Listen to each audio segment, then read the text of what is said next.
ज्ञानदेव तुकाराम पंढरीनाथ भगवान की जय। माऊली ज्ञानेश्वर महाराज की जय। अस्ति भाति प्रिय सिंधु में नाम रूप जंजाल, लखित आत्म स्वरूप निज होय तत्काल निहाल।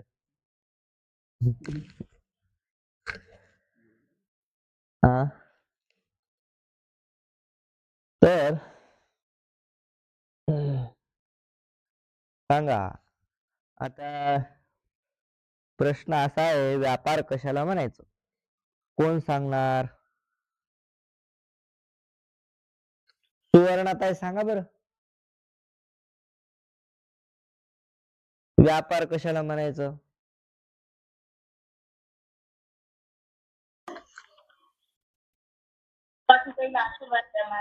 स्वाती ताई तुम्हाला खूप आशीर्वाद. तुम्हालाही येणार.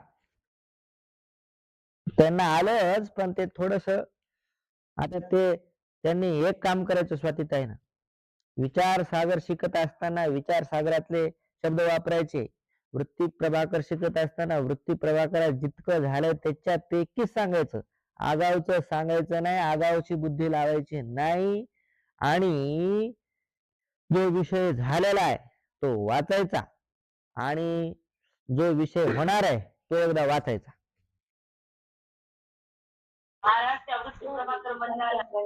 हा, काय म्हणल्या स्वातीताई? प्रयत्न करते. हा, वा वा वा, तुमचं स्वागत आहे, स्वागत आहे. आपण सांगितल्याशिवाय आपली चूक कशी करणार गुरुजी? आपल्याला सांगायलाच पाहिजे ना, आपलं नेमकं कुठं चुकायला काय नाही कळलं. रोज रोज येत जा आणि झालेली विषय वस्तू एकदा वाचित जा, आणि पुन्हा आज जे सांगायचे का नाही ते बी एकदा वाचून घ्यायचं. म्हणजे आपल्याला कोणता विषय लक्षात येत नाही त्याच्यावर आपण ध्यान देऊन ऐकणार. आता हे कसं आहे, थोडंफार तर आपल्याला लक्षात येतेच एकदा वाचल्यावर, आणि जिथं जिथं लक्षात येईना ती गोष्ट पाठ सांगत असताना जरा बारीक लक्ष देऊन माणूस ऐकतो. म्हणून पुढची बी वस्तू, पुढचा बी एक पाठ वाचून यायचं, असा नियमच ठेवून द्यायचा.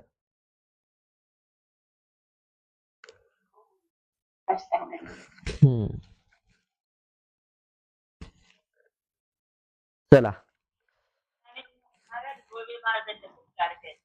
हा काय म्हणले? प्रभाकर सांगणारे, विचार सांगणारे जे महाराज, हा, वा वा वा.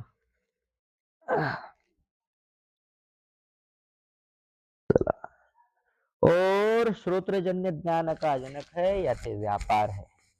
सुरू केलं का रे? श्रोत्र मनाचा संयोग जो आहे तो श्रोत्र मनाचा संयोग उत्पन्न झालेला आहे. श्रोत्र मन संयोग, आणि म्हणजे व्यापार उत्पन्न होतो तोच व्यापार असतो. कारण से उपजे कार्य को उपजावे. आता श्रोत्र हे कारण आहे, श्रोत्रच प्रमेय करिता, आणि श्रोत्रापासून श्रोत्र मन संयोग उत्पन्न झालेला आहे. आणि कार्य कोण? श्रोत्रज प्रमा. त्या श्रोत्रज प्रमेला उत्पन्न करणारा आहे कोण? श्रोत्र मन संयोग. म्हणून व्यापाराच्या लक्षणामध्ये बसतो, याते व्यापार है. आता 7 पान नंबर वर याके विषय ऐशी शंका होवे है, ह्या वाक्यावर यायचं. आता ठीक आहे, तुम्ही श्रोत्र मन संयोगाला व्यापार म्हणलं, पण याविषयी आम्हाला थोडी शंका आहे. काय शंका आहे हो? श्रोत्र मन का संयोग श्रोत्रजन्य तो है. श्रोत्र मनाचा संयोग हा श्रोत्रजन्य आहे, ठीक है, परंतु श्रोत्रजन्य प्रमा का जनक किस रीति से है? श्रोत्रजन्य जी प्रमा आहे त्या प्रमेला उत्पन्न करणारा श्रोत्र मन संयोग कशा पद्धतीने आहे हे आमच्या लक्षात आलं नाही, ते एकदा कृपा करून सांगा. काय समाधान आहे? त्याचं समाधान सांगतात. कशाचं? श्रोत्र मन संयोग श्रोत्रज प्रमेला कशा पद्धतीने उत्पन्न करतो. काय समाधान आहे? आत्मा मन का संयोग तो सर्व ज्ञान का साधारण कारण है. हम्म आत्म्याचा आणि मनाचा संयोग हा सर्व ज्ञानाकरिता साधारण कारण. आत्मा आणि मनाचा संयोग झाल्याशिवाय कोणतंच ज्ञान होऊ शकत नाही. म्हणून कोणत्याही ज्ञानाकरता श्रोत्रज प्रमा हो, त्वाच प्रमा हो, किंवा मग घ्राणज प्रमा हो, की रासन प्रमा हो, प्रत्येक प्रमेय करिता श्रोत्र मन संयोग अवश्य आहे. आपले आत्ममन संयोग अवश्य आहे. याचा अर्थ प्रत्येक ज्ञानामध्ये आत्ममन संयोग कारण झाला. आणि जे जास्त ठिकाणी कारण असतं ते साधारण कारण असतं, है की नाही? तर मग साधारण कारण झालं कोण? आत्म मन संयोग. आत्म मन संयोगाशिवाय ज्ञान होत नाही. हे न्यायशास्त्राचं मत आहे. कशाचं? न्यायशास्त्राचं. न्यायशास्त्रामध्ये आत्मा बी द्रव्य आहे आणि मन सुद्धा द्रव्य आहे. आणि दोन द्रव्यांचा संयोग होतो. हम्म तर आत्ममनाचा संयोग जेव्हा होतो तेव्हा ज्ञान गुण उत्पन्न होतो. ज्ञान गुण उत्पन्न होण्याकरिता काय पाहिजे? आत्ममन संयोग. आपलं वेदांत शास्त्रामध्ये आत्मा ज्ञान स्वरूप आहे आणि आत्मा द्रव्य नाही. परंतु हे न्यायशास्त्राचं मत आहे. म्हणून हे इथं थोडस लक्ष द्या, थोडासा विवेक राहू द्या.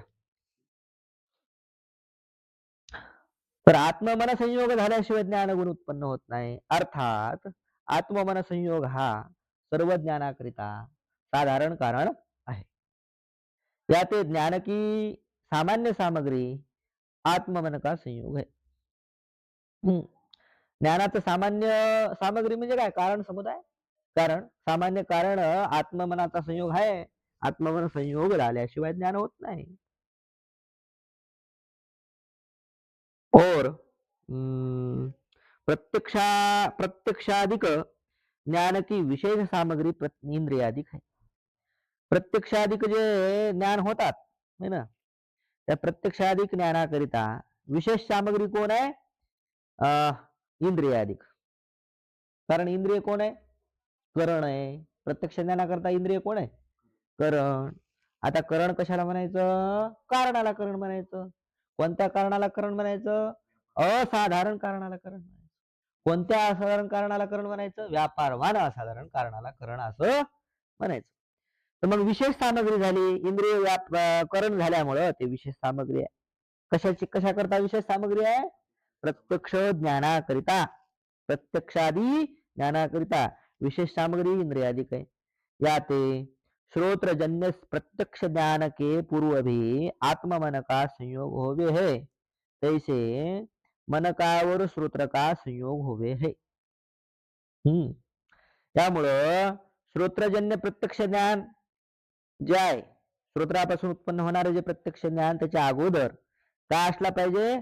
आत्ममन संयोग असला पाहिजे.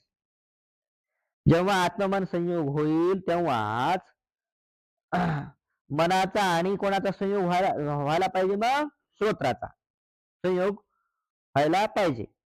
आणि मन का और श्रोत्र का संयोग होय बिना श्रोत्रजन्य ज्ञान होवे नाही. मनाचा अगोदर काय झालं पाहिजे? आत्ममन संयोग. आत्ममन संयोग झाल्यानंतर मनाचा आणि श्रोत्राचा संयोग, आणि मन आणि श्रोत्राचा संयोग झाल्याशिवाय श्रोत्रजन्य ज्ञान होवे नाही. श्रोत्रजन्य ज्ञान उत्पन्न होत नाही. काय येते? अनेक इंद्रियन का अपने अपने विषय ते एक काल में संबंध हुए भी एक काल में तीन सर्व विषय के इंद्रियन ते ज्ञान होते नाही. सुरुवातीला काय झालं पाहिजे? आत्ममन संयोग. नंतर काय झालं पाहिजे? श्रोत्र मन संयोग. आणि श्रोत्र मन संयोग झाल्यानंतर काय होईल? ज्ञान होईल. आणि एक काल में आणि अनेक इंद्रिय अनेक, म्हणजे श्रोत्रेंद्रिय, घ्राणेंद्रिय, त्याच्यानंतर त्वगेंद्रिय, हे अनेक इंद्रिय झाले आणि आपले आपले विषय ते एक काल में, एकाच वेळेला आपापल्या विषयाशी संबंध झाला त्यांचा. संबंध हुए भी एक काल में तीन सर्व विषय के. एकाच काळामध्ये त्या सर्व विषयांचा त्या सर्व इंद्रियांशी संबंध होऊन सुद्धा ज्ञान होत नाही, है ना? आता पहा, आता इथं मी गादीवर बसलेलो आहे. गादी कशी आहे? नरम आहे. ते कशाचा विषय आहे? त्वगिंद्रिय. तितक्यात उदबत्ती लावलेली आहे. त्याचा काय येतोय? सुगंध येतोय आणि सुगंध येणं हे कोणाचा विषय झाला? घ्राणेंद्रिय. तितक्यातच बाहेर बाहेर कोणतरी मोटर लावली, ते पाणी पडत आहे, भडभड आवाज येतो आहे. ते कोणाचा विषय झाला? शब्द. शब्दाचं ज्ञान व्हायला लागलं, स्पर्शाचं ज्ञान व्हायला लागलं. पुन्हा घ्राण इंद्रियाने गंधाचं ज्ञान व्हायला लागलं. तितक्यात असणारं इथं काहीतरी दिसलं समजा, किंवा आता दिसतच आहे ना हे पोस्टर वगैरे मांजर. हं. त्याच्यानंतर रसनेंद्रिय, आहे की नाही? आता चहा प्याला, चहाची चव कशी आहे? तोंडामध्ये गोड चव आहेच. मग आता सांगा, प्रत्येक इंद्रियाचा आपापल्या विषयाशी संबंध झालेला आहे की नाही? संबंध होऊन सुद्धा इतक्या इंद्रियाचा इतक्या विषयाशी संबंध होऊन सुद्धा 5 विषय आहेत आणि 5 इंद्रिय आहेत. त्या सर्वांचाच प्रत्येक आपापल्या विषयाशी संबंध आहे. पण 5च्या 5चं ज्ञान एकदाच आहे का मला?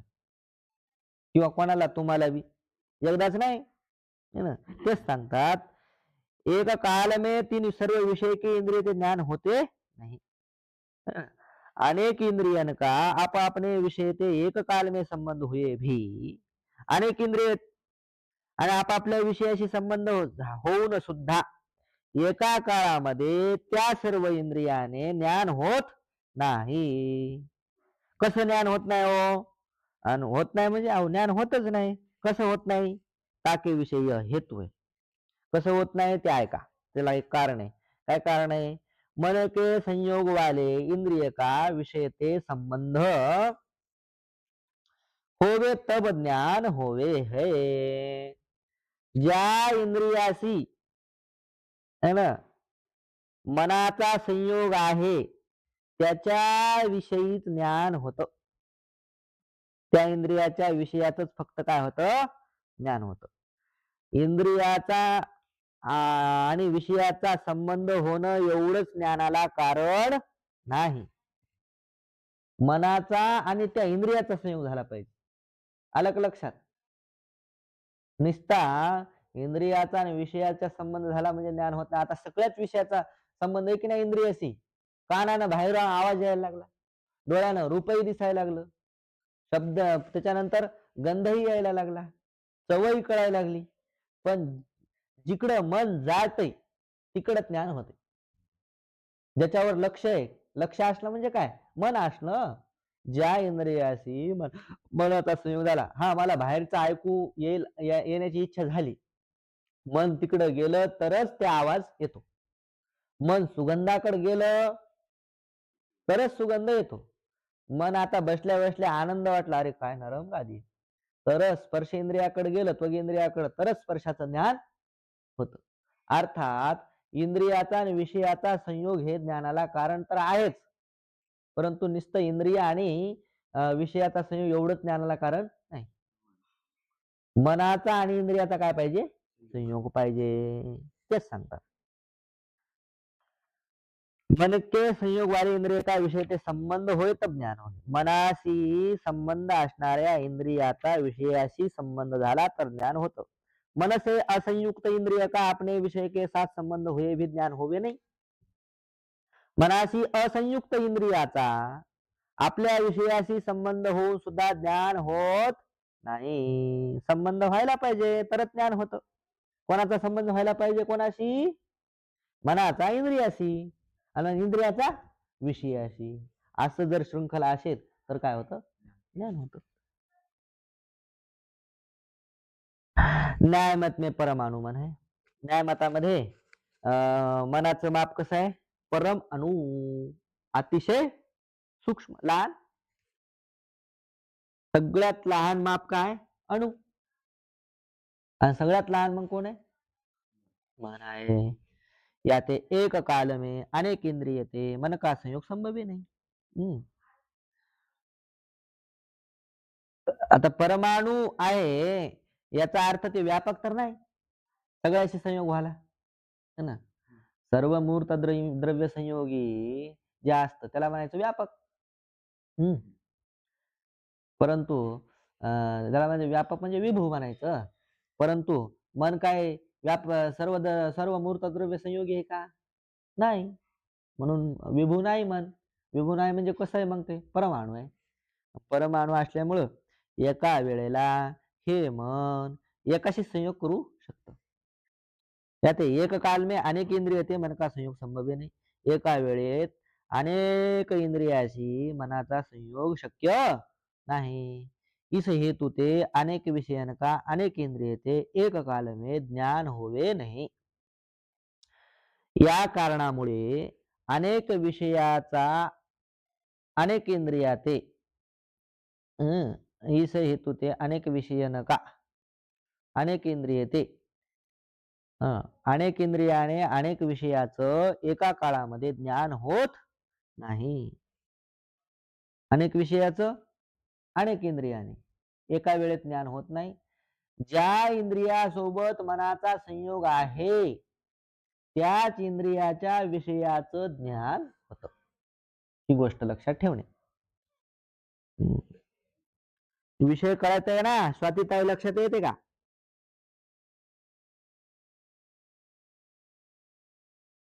हो, समजायला गुरुजी, समजायला. हो. इकडं आता या सर्वांच्या मला काही ओळखी नाहीत बरं का. कोणी म्हणेन गुरुजी त्यांचंच नाव घेतात, आम्हाला विचारत नाहीत. आता पहा, एकाला विचारलं तरी असं समजून घे जा की मलाच विचारलं.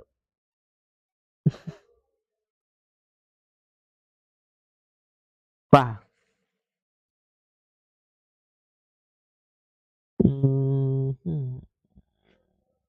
कुठं गेलं रे वळ? जो जो ज्ञान का हेतु इंद्रिय मन का संयोग नहीं होवे तो एक काल में अनेक इंद्रियन का विषयते संबंध हुए एक काल में अनेक ज्ञान हुए चाहिए. जर ज्ञानाचा हेतू ज्ञान होण्याकरिता इंद्रिय मन संयोग कारण नाही मानलं किंवा कारण नसतं तर एका वेळेत अनेक विषयाशी संबंध होऊन एकाच वेळेत अनेक ज्ञान झाले असते किंवा झाले पाहिजे. म्हणून काय इंद्रियाचा आणि मनाचा संयोग अवश्य आहे आणि इंद्रियाचा आणि मनाचा संयोग होतो तेव्हाच ज्ञान होतं. अन्यथा काय आपत्ती येईल? अनेक इंद्रियाचा अनेक विषयाशी संबंध तर आहेच आणि त्याचं ज्ञान एकदाच व्हायला पाहिजे. तसं होत नाही. अर्थात तसं होत नाही. याचं कारण असं आहे की ज्या इंद्रियाशी मनाचा संयोग आहे त्याच इंद्रियाने काय होत असतं, त्याच इंद्रियाने विषयाचं ज्ञान होतं.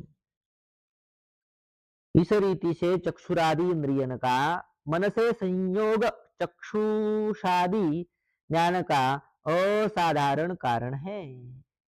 तुम्ही जे साधारण कारण म्हणले होते की नाही मन संयोगाला, ते मन संयोग जो आहे इंद्रियाचा आणि मनाचा संयोग साधारण कारण नसून असाधारण कारण आहे ना. चक्षुरादी इंद्रियन का मन से संयोग, चक्षुरादी जे इंद्रिय आहेत त्या इंद्रियाचा काय होतो मनाशी संयोग होतो. मग तो साधारण राहिला का? नाही, असाधारण झाला ना. ज्ञानाकरता काय झालं? असाधारण कारण झालं. एकदाच ज्ञान होतात का सगळे? नाही. ज्या इंद्रियाशी संयोग मनाचा आहे तेव्हाच ज्ञान होतं. म्हणजे विशेष झालं ना ते, साधारण राहिलं नाही, असाधारण झालं. मनाचा तत्त इंद्रियाशी संयोग हेच कारण झाला. नुसतं इंद्रिय मनाचा संयोग कारण नाही, तर मनाचा त्या इंद्रियाशी संयोग असेल तरच प्रत्यक्ष ज्ञान होईल. तत्त प्रत्यक्ष ज्ञान होईल. आता श्रोत्रच प्रमा व्हायची असेल तर मन आणि श्रोत्राचा संयोग कारण आहे आणि हा मन आणि श्रोत्राचा संयोग दुसऱ्या ज्ञानाकरता कारण आहे. फक्त श्रोत्रच प्रमेय करताच कारण आहे. फक्त मग एकाच करता जे कारण असतं ते साधारण असतं की असाधारण असतं? असाधारण असतं.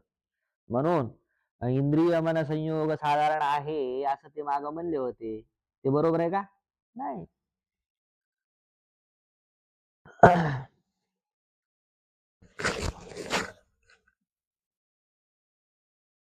पहा ईश्वरी इतिशे हेच आहे ना? हाँ, त्वाच ज्ञान में त्वगमन का संयोग कारण आहे. आणि त्वाच प्रमा व्हायची असेल तर त्वग इंद्रिय आणि मनाचा संयोग कारण आहे तिथं.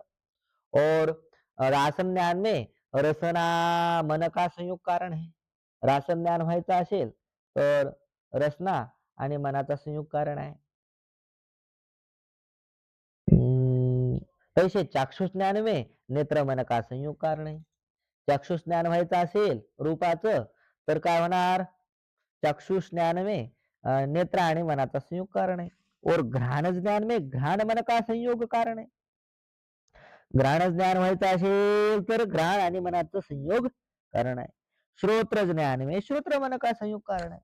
श्रोत्रच प्रमा व्हायचे असेल तर श्रोत्र मनाचा संयोग कारण आहे. इस रीति से श्रोत्र मन का संयोग श्रोत्र से उपज के श्रोत्र ज्ञान का जनक है. म्हणून श्रोत्र मनाचा जो संयोग आहे की नाही तो कुठून उत्पन्न झाला? श्रोत्रापासून उत्पन्न झाला आणि श्रोत्र जो प्रमेला त्यानं उत्पन्न केलं या ते व्यापार है. म्हणून श्रोत्र मन संयोग का झाला? व्यापार झाला. और आत्ममन का संयोग सर्व ज्ञान में हेतु है.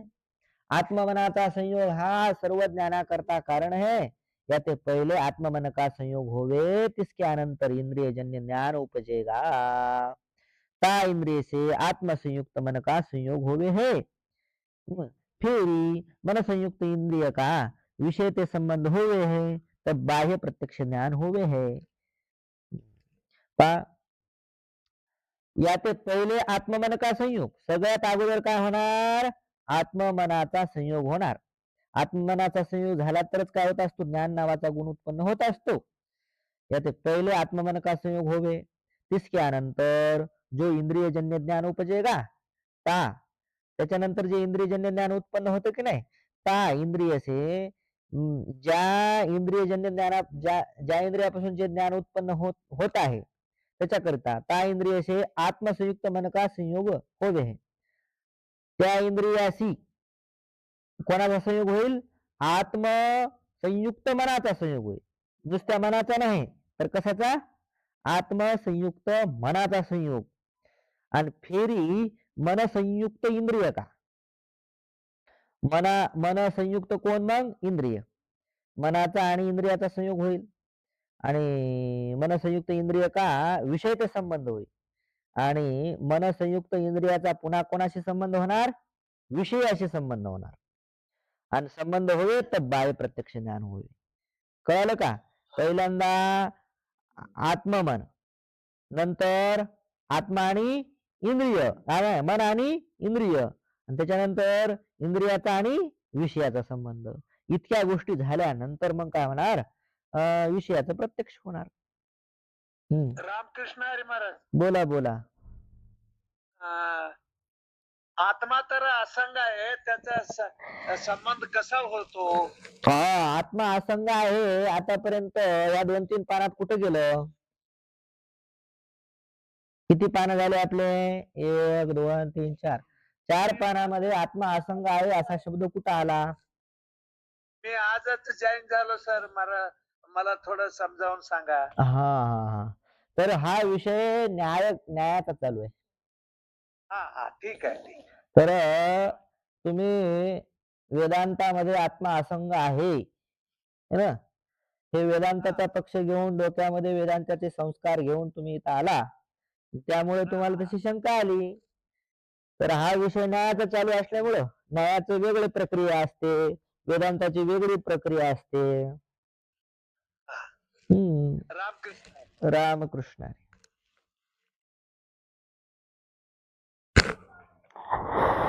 बरं चला. तर बाह्य प्रत्यक्ष ज्ञान अशा पद्धतीने होत असतं. इंद्रिय विषय के संबंध बिना बाह्य प्रत्यक्ष ज्ञान होवे नाही. इंद्रियाचा आणि विषयाचा संबंध झाल्याशिवाय बाह्य प्रत्यक्ष ज्ञान होऊ शकत नसतं, होतच नाही. आता आता हे विषय आला ना लक्षात. बाह्य प्रत्यक्ष कसं होतं आता पहा. विषय का इंद्रिय से संबंध अनेक प्रकार. आता बाह्य प्रत्यक्ष ज्ञान जे होतं त्याच्याकरता काय कारण आहे, इंद्रियाचा आणि विषयाचा संबंध कारण आहे. आता इंद्रियाचा आणि विषयाचा संबंध जो होतो का नाही, तो इंद्रियाचा आणि विषयाचा संबंध अनेक प्रकारचा आहे. जहा शब्द का श्रोत्र से प्रत्यक्ष ज्ञान होवे, तहा केवल शब्द ही श्रोत्रजन्य ज्ञान का विषय नहीं है, किंतु शब्द के धर्म शब्दत्वादिक भी ता ज्ञान के विषय है. चला. शब्द है और शब्द का तो श्रोत्र से समवाय संबंध है. पहा, विषयाचा आणि इंद्रियाचा संबंध अनेक प्रकारचा आहे.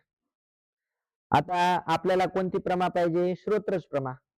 श्रोत्रज प्रमा होत असताना काय काय प्रक्रिया होते, कोणता कोणता संबंध येतो, त्या सर्व संबंधांचा विचार करणार आणि श्रोत्रज प्रमा होते ना. मग श्रोत्रज प्रमा नुसती शब्दाचं ज्ञान होतं का, किंवा शब्दामध्ये असणाऱ्या शब्द गुणाचं ज्ञान होतं, कसं कसं काय काय ते सर्व विचार येणार. तर हा केवळ शब्द ही श्रोत्रजन्य ज्ञान का विषय नाहीये. श्रोत्रजन्य ज्ञान म्हणजे श्रोत्र म्हणजे कानापासून होणारे जे ज्ञान शब्दाचं, तो नुसता शब्दच विषय नाही. शब्दाचंच नुसतं ज्ञान होत नाही श्रोत्राद्वारे. श्रोत्रजन्य फक्त शब्द ज्ञान नाही, किंतु शब्द के धर्म, शब्दाच्या ठिकाणी असणारे जे धर्म, शब्दामध्ये बी धर्म असते की नाही, शब्दाच्या ठिकाणी कोणता धर्म, शब्दाच्या ठिकाणी धर्म शब्दत्व. शब्द के धर्म शब्दत्वादिक भी ता ज्ञान के विषय, त्या ज्ञानाचा विषय कोण कोण. तुम्ही ते सांगितलं होतं ना, ते तीव्र मंद ते धर्म सांगितले. हो, ते पण धर्म. शब्दत्व जाती पण. धर्म म्हणजे ते आणि जाती. जातीन धर्म एकच, जातीला बी धर्म म्हणतात. शब्द के धर्म शब्दत्वादिक भी ता ज्ञान के विषय है. त्या ज्ञानाचा विषय नुसता शब्दाचा विषय, शब्दाचं ज्ञान होत नाही, तर शब्दावरच्या शब्दत्वाचं सुद्धा ज्ञान होत. शब्द का जो सूत्र म्हणजे समवाय संबंध आहे. शब्दाचा श्रोत्रशी, शब्दाचा श्रोत्राशी कोणता संबंध आहे, समवाय संबंध आहे. कारण समवाय संबंधच का हो, याचं उत्तर मागे दिलेलं आहे. कारण श्रोत्र काय, आकाश आहे, आणि शब्द काय, गुण आहे. कोणाचा गुण आहे, आकाशाचा. आणि गुण आणि गुणीचा कोणता संबंध असतो, समवाय संबंध असतो. समवाय संबंध कसा असतो, नित्य संबंध असतो. म्हणून श्रोत्राने जेव्हा शब्दाचं ज्ञान होतं तेव्हा कोणता संबंध आहे, समवाय संबंध. समवाय संबंधाने ज्ञान होतं. और शब्द के धर्म जो शब्दत्वादिक, तिनसे श्रोत्र का समवेत समवाय संबंध है. जेव्हा श्रोत्राने शब्दत्वाचं ज्ञान होतं, शब्दाच्या शब्दत्वाचं ज्ञान होतं, तिथं कोणता संबंध कारण आहे, श्रोत्र समवेत समवाय संबंध. श्रोत्राचा आणि शब्दाचा कोणता संबंध, समवाय संबंध. आणि शब्दावर जे शब्दत्व आहे ते शब्दत्व कोणावर आहे, शब्दावर. शब्द आणि शब्दत्व या दोघांचा कोणता संबंध असतो, शब्दाची जाती कोण, शब्दत्व. जाती व्यक्तीचा कोणता संबंध, समवाय संबंध. म्हणजे श्रोत्राचा आणि शब्दाचा समवाय संबंध, शब्दाचा आणि शब्दत्वाचा कोणता संबंध, समवाय संबंध. आता दोन समवाय म्हणण्याची पद्धत नाही. पुढे जर एखादा समवाय संबंध असेल तर मागच्या संबंधात मध्ये थोडासा बदल केला जातो शब्दामध्ये. तर पुढे समवाय आहे, मागे बी समवाय आहे. समवाय तर एकाचं नाव काय होईल, समवेत. अगोदरच्याचं नाव काय होईल, समवेत. समवेत समवाय संबंधानं कशाचं ज्ञान होतं, शब्दत्वाचं ज्ञान होतं. शब्दाचं ज्ञान कशानं, समवाय संबंधानं. आणि शब्दत्वाचं कशानं ज्ञान होईल, समवेत समवाय संबंधानं. अहो असं का? काय ते गुणगुण की नाही, जाती का अपने आश्रय में समवाय संबंध होवे है. जसं आकाश आकाश झालं गुणी, शब्द झाला गुण, है ना. म्हणजे श्रोत्र झालं गुणी आणि शब्द झाला गुण. मग ह्या दोघांचा कोणता संबंध आहे? समवाय संबंध आहे. तसंच जाती आणि व्यक्तीचा सुद्धा कोणता संबंध असतो? समवाय संबंध. शब्द झाला व्यक्ती आणि शब्दत्व झाली जाती. मग या दोघांचा कोणता संबंध होईल? समवाय संबंध होईल. तेच सांगतात गुणगुणी की नाही, जाती का अपने आश्रय में समवाय संबंध होवे. जसं गुणगुणी प्रमाणेच जाती जातीचा आपल्या आश्रयाच्या ठिकाणी कोणता संबंध असतो? समवाय संबंध असतो. या ते शब्दत्व जाती का, शब्दत्व काय झाली? जाती. त्याचा शब्द में तो कट करा तिथलं. शब्दत्व में झालं ना ते, शब्द में समवाय संबंध है. तर तो कट करायचं त्याचं.